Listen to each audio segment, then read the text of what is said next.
자, 조일교 대표입니다. 오늘은 하루 일찍 제가 무료 시황을 좀 올려드리도록 하겠습니다. 오늘 썸네일 제목은요, 중동발 전쟁 가능성 뭐 다 하겠죠? 국제유가 급등. 그리고 제가 여러분들한테 계속 말씀드렸지만 10년물 국채금리가 올라가면 안 된다 그랬죠. 근데 계속 올라가고 있습니다. 그 다음에 중국발 반도체 섹터 악재 터졌죠. 이런 동시다발적인 악재가 터졌는데 추세 상승은 유효한가, 이것들에 대한 것들을 좀 설명드리도록 하겠습니다. 예. 요거는 이제 뭐 다들 아시는 바와 같이 읽어보시면 되고요. 저는 카카오톡 채팅방 하지 않습니다. 절대 하지 않습니다. 요거 사기 당하는 일 없으시기 바라겠습니다. 그 다음에 뭐 제 프로필은 다 아시죠? 1999년에서 2024년까지. 예. 아마 제 한국경제TV 출연은 아마 좀 늦어질 것 같아요. 예, 올해는 제가 건강관리를 좀 한다고, 예, 조금 늦어질 것 같습니다. 예, 많은 분들이 언제 출연하냐고 그러더라고요. 예, 조금 늦어질 것 같고요.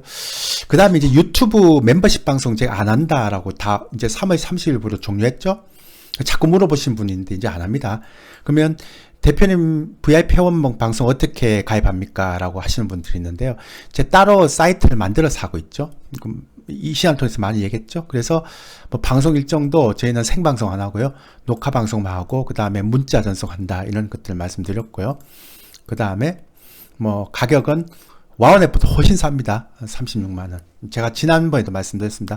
와우넷 55만원 받는 것보다 여기서 제가 개인적으로 하면서 36만원 받는 게 저한테 떨어지는 돈이 훨씬 더 많습니다. 그래서 와우넷 55만, 60만 하는 것보다는 이렇게 여러분들도 좋고 저도 좋습니다. 단타 매매, 세력주 매매 안 한다 얘기했고, 저 여유 있는 매매 한다고 했고, 지난번 그 시황 보면 다 알고 있습니다. 그래서 곧 보시면 되고요. 막 여러 종목 안 합니다. 그리고 자세한 거는 이쪽으로 문자 주시거나 전화 주시면 제가 상담해 드릴 테니까, 종목 상담 안 됩니다. 또 전화해 갖고 제가 가지고 있는 종목이 뭐뭔데요? 절대 안 됩니다. 불가능합니다. 그러니까 가입 안내 상담만 받을 수 있습니다. 예. 그런 것 참고하시면 될 것 같습니다. 됐죠? 예. 좀 궁금하면 전화하셔서 물어보시면 될 것 같습니다. 자, 어제 조금 약간 심각한 상황이 벌어졌죠. 나스닥이 1.62, 다우지수도 1.24, S&P 1.46인데요. 그보다 더 심각한 건 빅스 공포지수가요. 16% 올라갔어요. 아무래도 중동 전쟁 때문에 이렇게 돼 있죠. 그죠? 그리고 이제 우리 야간 선물도 5포인트나 떨어졌습니다. 1.42%. 굉장히 좀 공포스럽죠. 왜냐하면, 저희가 매번 블랙 먼데이, 블랙 프라이데이 이런 것들을 경험해서 그런지, 또 4월 15일이 또 월요일이잖아요. 그런데 또 이런 일이 벌어지고 있고, 지금 이란하고 이스라엘이 지금 난리 났으니까요. 조금 문제가 생길 수 있습니다. 보세요. 최후의 48시간에 블룸버그하고 월스트리트 저널이 동시에 단독 보도했는데, 이란이 48시간 내에 이스라엘 공습할 수 있다. 그 전면적인 지역 내 확전이 이렇게 수준이다. 이렇게 되고요. 이란은 적정선에서 보복하겠다. 회신. 바이든도 이제 조만간 일어날 수 있다. 이란에게 하지 말아야 된다. 뭐 이런다고 얘기 안 합니까? 그리고 뭐 지금 보니까 뭐 오후 1시 30분경 레바논 발사체 오후 4시 30분경 뭐 이렇게 지금 계속 나오고 있잖아요. 그래서 이것 때문에 떨어졌는데, 요것도 있고요. 두 번째는 이렇게 되니까 이제 소비자 물가지 CPI가 발표되는데 그때부터 시작해서 이제 예상보다 많이 올라오니까 대부분 이제 6월 인하를 좀 예상했는데 이제 그렇지 않은 쪽의 의견이 굉장히 강해지는 거예요. 12월 인하, 9월 인하, 7월 인하 이런 식으로. 그러니까 그 전까지만 하더라도 6월 인하를 거의 파월이 그런 얘기를 했으니까 대부분 이쪽으로 갔다가 이제 점점 이쪽으로 전망이 점점 늘어나고 있는 거죠. 왜냐하면 보시면 아시겠지만 이게 소비자 물가가 이런 식으로 올라가 버린 거예요. 그럼 모든 항목에서 다 악화돼 버렸고, 그러니까 이런 식으로. 그러면서 이제 그때도 JP모건 모건스탠리가 이제 6월 금리나 기회 다쳤다라고 얘기했는데요. 이제 심지어 트레이더들까지도 이제 7월 인하도 포기하고 있잖아요. 그런 형태로 갔는데 다행스럽게 이제 이게 생산자 물가 지수가 이제 좀 좋게 발표되면서 괜찮은가라고 탁 올라왔는데 이제 이게 터져버린 거예요.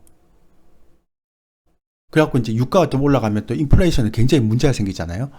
그러면서 지금 3월 근원 PC 쪽이 이제 상당히 많이 관심이 올라가게 됐죠. 26일 날. 왜냐면 연준에서 이제 PC를 많이 보니까. 근데 이제 문제는 이제 이렇게 되니까 소비자들도 물가를 연평균 3%로 계속 전망하는 사람들이 많아지고요. 연준은 2% 돼야지만 금리 인하를 할 것이다라고 얘기했는데 그렇게 전망하는 사람들이 소비자들도 없단 말이에요.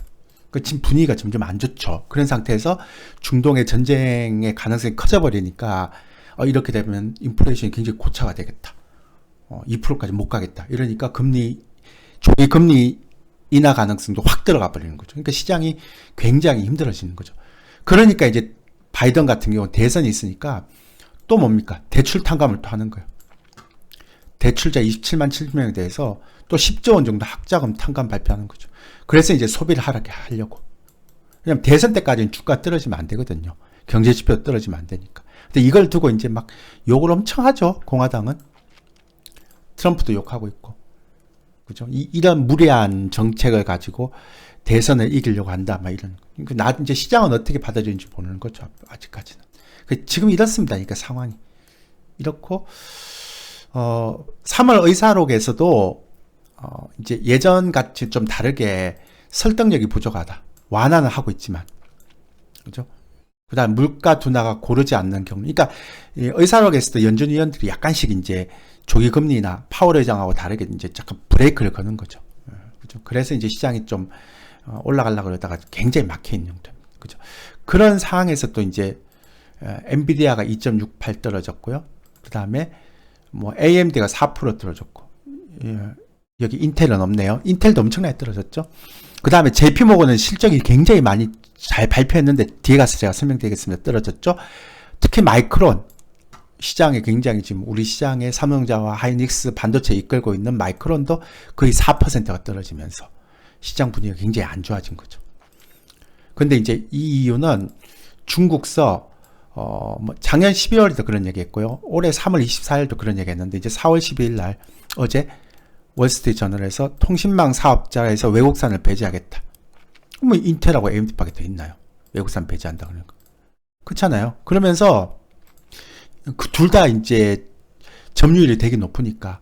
그래서 이제 이런 얘기가 나면서 구체적으로 지목하지는 않았지만 인텔과 AMD 중앙제휴장들 당연하죠. 얘들 둘이만 중국 내에서 이 비중이 굉장히 크니까요. 다 겁나가잖아요. 인텔 5.1%, AMD가 4%. 근데 이제 이것만 끝나는 게 아니라 다른 반도체 업체들도 튀었죠. 엔비디아 2.68. 아까 마이크론 3.98. 그죠?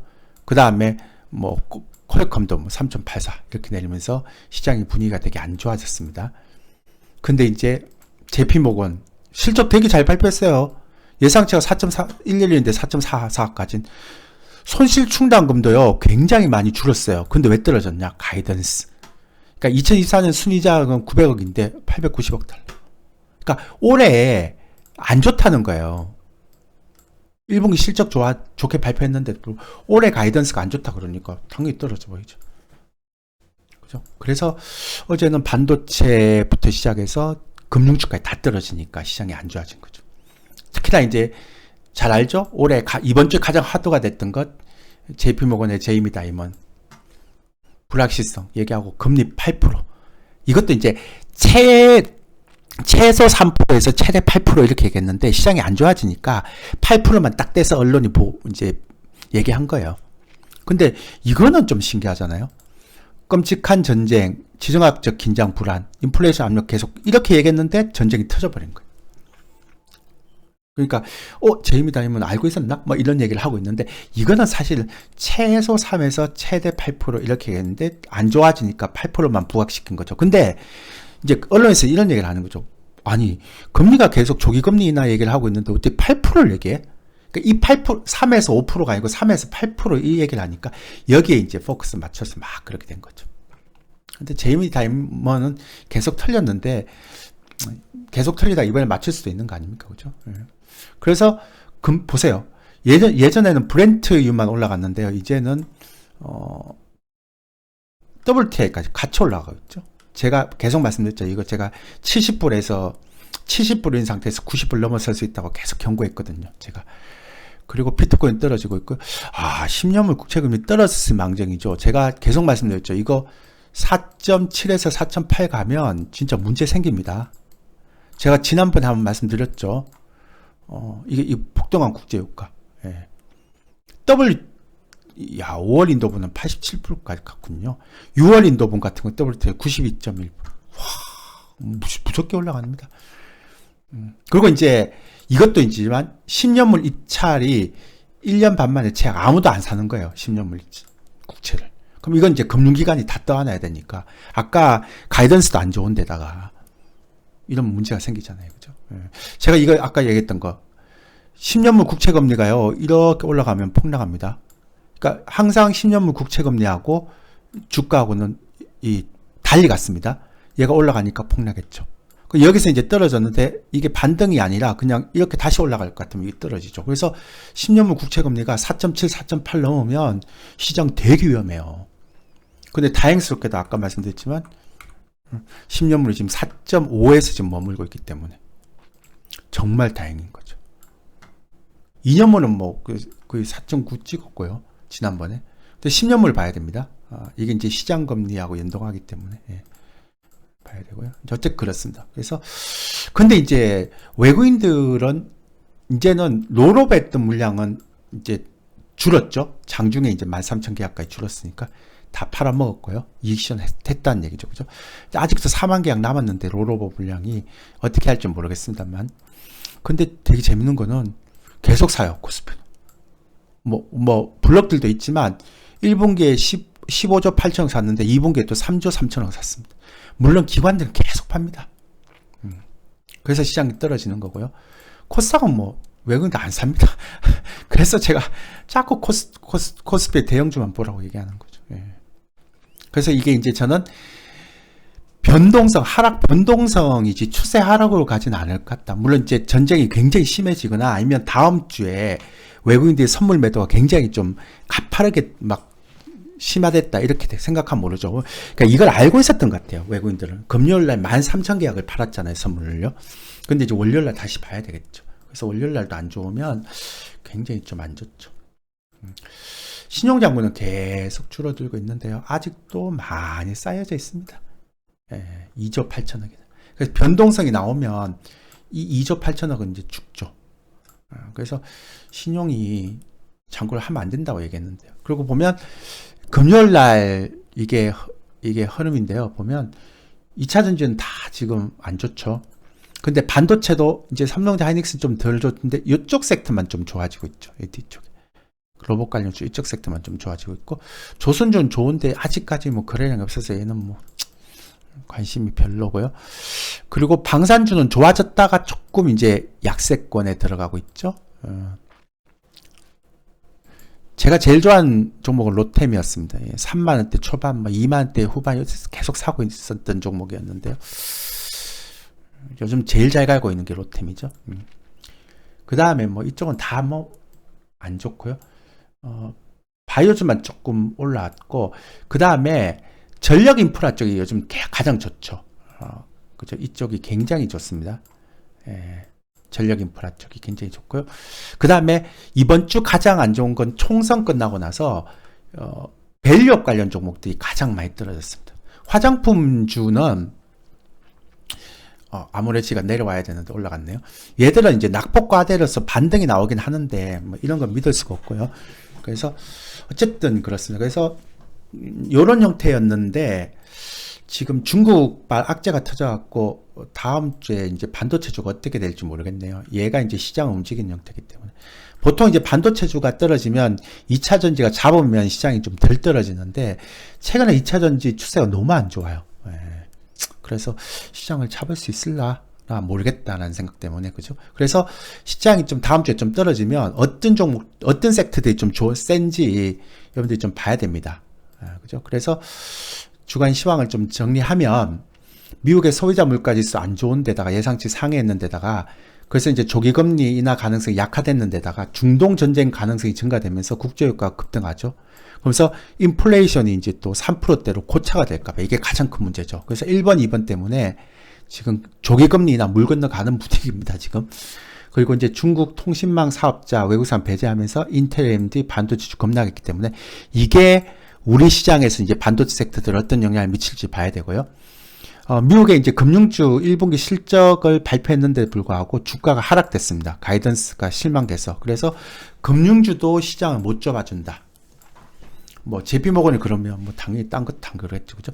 그럼에도 불구하고 국내 주식 시장의 수급은 현선물 모두 긍정적이다. 근데 뭐 다음 주에 선물은 무조건 또 팔 수도 있겠죠, 그죠? 그래서 선물 팔면 또 하락 변동성이 커질 수 있잖아요. 제가 지난주에 4월 7일이었나요? 4월 7일 날 제가 시황을 올리면서 하락 변동성이 나올 수 있다라는 얘기를 했죠. 지난주 시황에서. 근데 이번 주에 안 나오고 이번 주 주말에 딱 나오더라고요. 다음 주부터 시작된 거 아니에요, 그죠? 그래서 다음 주부터 하락 변동성 나오는데 이게 어디까지 나올지 모르겠어요. 봐야 돼요. 그러니까 이란하고 이스라엘하고 전쟁의 어떤 형태들을 좀 봐야 되고, 그래서 이제 섹터별하고 종목별 차별화가 너무 심화되니까 체감 지수가 급격히 하락하죠. 그래서 2,700을 돌파해도 아마 개인 투자자들은 뭐야? 시장이 좋은 건가? 라고 생각할 정도로 너무 지금 안 좋아요. 분위기가. 예.